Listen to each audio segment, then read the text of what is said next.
Di wow, siyan. Binura si Kim dahil nga ba gustong i-collab si Iris Lee. I'm overheated,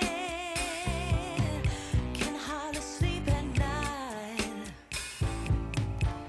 doing crazy dreaming. You're the reason why, hiding by the baby. Halos lahat nga ay nawindang at nagkagulo ng i-delete ng tuluyan ng actor-director na si Sian Lim sa kanyang YouTube channel ang mga videos nila ng nobyang si Kim Chiu. Matagal na kasi ang usap-usapan na nagkakalabuan ang Kim Si at ayaw pa lamang umamin. Pero ngayon nga ay sumabog sa lahat na 3 video na lang ang natitira sa YouTube channel ni Sian Lim, 2 sa shorts at 1 sa long video. Marami namang Kim Si supporters ang nadismaya at lalong kinamuhian ang aktor. Sinasabing hindi deserve ni Kimi ang ginawa ni Sian.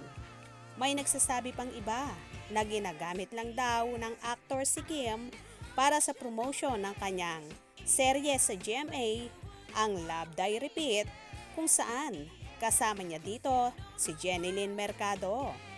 May isa namang nagsasabing hindi kawalan si Sian para kay Kim dahil mas lalong sumisikat ang actress sa ginagawa sa kanya ng nobyong si Sian. Narito at ating silipin ang ilang hanash ng Kim Si Fanay.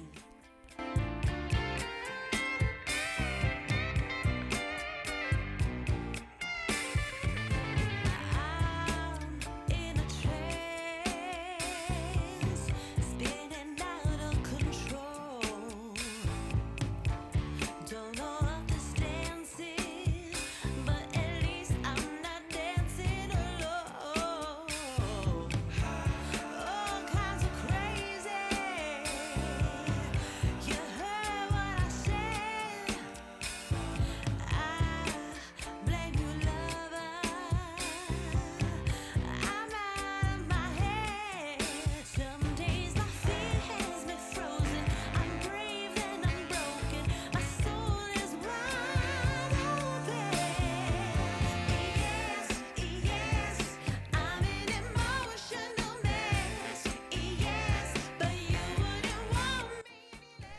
Sa isang post naman ng fan na si Juliet Rodriguez at Chinita Princesa, Sir at MJ Felipe, collab ata sila kaya naglinis ng YouTube. Cyrus, title, Char. Ipinost nga ng fanay na ito ang mga larawan na magkasama sina Sian Lim at Iris Lee. Kaya naman, lalong pinutakti ng mga fanay ang dalawa. At sinabing, di wow kung ganon na si Iris Lee pala ang iko-collab ni Sian Lim. Kaya deleted na ang mga videos nila ni Kimi. Well, tingnan na lang natin kung tatagal ba sila. Kaya naman tumutok at wag na wag pahuhuli sa mga maiinit na kaganapan. Anong inyong magiging reaction sa bidyong ito? Comment below.